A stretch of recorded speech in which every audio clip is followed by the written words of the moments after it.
How's it going, guys? Today I'm going to be upgrading my brother's gaming PC. This is my little brother's computer and it's an old HP Pavilion. I really shouldn't say it's that old because it is Ryzen 5000 series, which honestly is pretty new. If I had this kind of computing power as a kid, I would have been playing all sorts of games. The main problem that he's having with his computer right now is just that he has an RX 6400, which does not support video encoding. You have to use CPU encoding. He wants to run a Quest Oculus and Oculus Quest 2, and he is unable to do that, which is why we are upgrading to the GTX 1060. While this may be kind of like a sidestep instead of an upgrade, it is going to be way better for him and like what he is going to be using it for.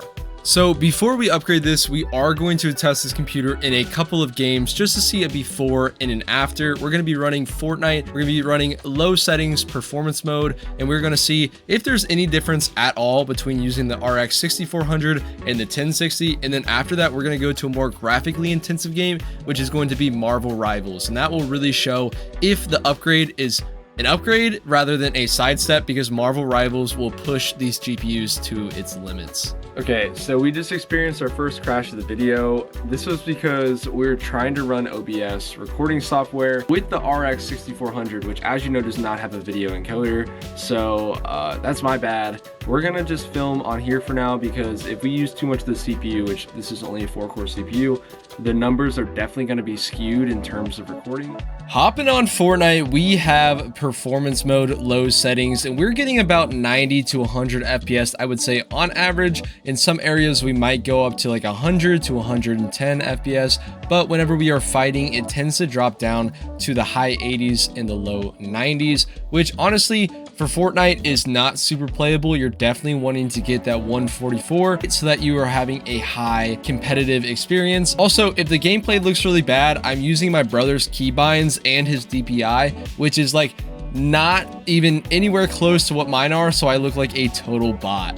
With that being said, performance isn't awful, but I'm definitely excited to see what the GTX 1060 can do in this game. Next up, we have Marvel Rivals, and like I said, it is going to be an absolute trouble when it comes to these lower end graphics cards. We are getting about 30 to 40 FPS, I would say max, and then about 25 to 30 on average when actually fighting. Marvel Rivals, though, compared to other games, actually runs pretty well at lower FPS. It doesn't exactly feel like a horrible experience. Like, as you can see, I'm playing the game and I'm not doing too horrible, but that is just not a competitive experience if you're going to be playing online in a competitive setting, which a lot of people who play this game are going to be doing. I think even if we were at 60 FPS, it would completely change the game and make it an overall way better experience. Now that those benchmarks are done, we're gonna take out this graphics card and put in the GTX 1060. If you guys want to follow my steps at home, you can see here's how you take the graphics card out and here's how you put it back in. Make sure that you always plug in the power connectors. The RX 6400 just happens to not have any because it is so low wattage, but the GTX 1060 does require a 6-pin power connector. All we do next is install the NVIDIA drivers, then we are ready to go. Now we're dropping back into Fortnite on performance mode, and it looks like inside the battle bus we are getting more FPS at about 300, but then whenever we hit the ground, we do get some pretty similar numbers. I do see the FPS reaching the 140s and the 150s, which definitely did not happen with the 6400X, but while we were in battles, it did look like it still dropped to the 90s every once in a while, albeit not as much as it was before. I think this may be more of a CPU bottleneck since performance mode uses CPU a bit more. But either way, the performance I do think is more consistent and a little bit better than the 6400.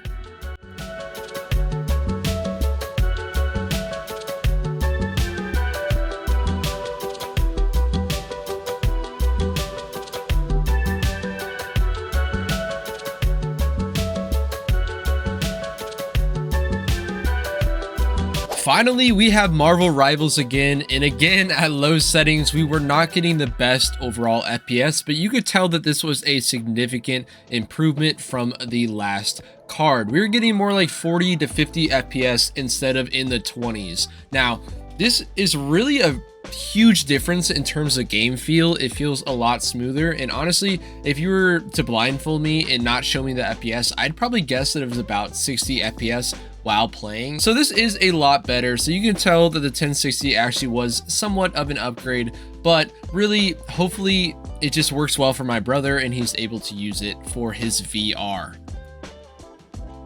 If you guys stay to watch this long, I appreciate it. Make sure you guys like down below and hit that subscribe button. I'm trying to get monetized as soon as possible so that I can continue to bring you more and more videos of PC builds, PC upgrades, anything in the PC building space I would like to do. If we get 1,000 likes on this, and I know it's not going to get 1,000 likes. If we get 1,000 likes on this, I am going to upgrade my brother's PC fully. So we will be replacing the PC case, getting him a new motherboard so that we can stick that Ryzen 3 5300G in the motherboard, and then getting him a new power supply, completely revamping his computer. But again, guys, that's only if we hit 1,000 subs, which is not gonna happen. I just know it's not. But either way, I will see you guys later. I hope you guys have a nice day. Peace out.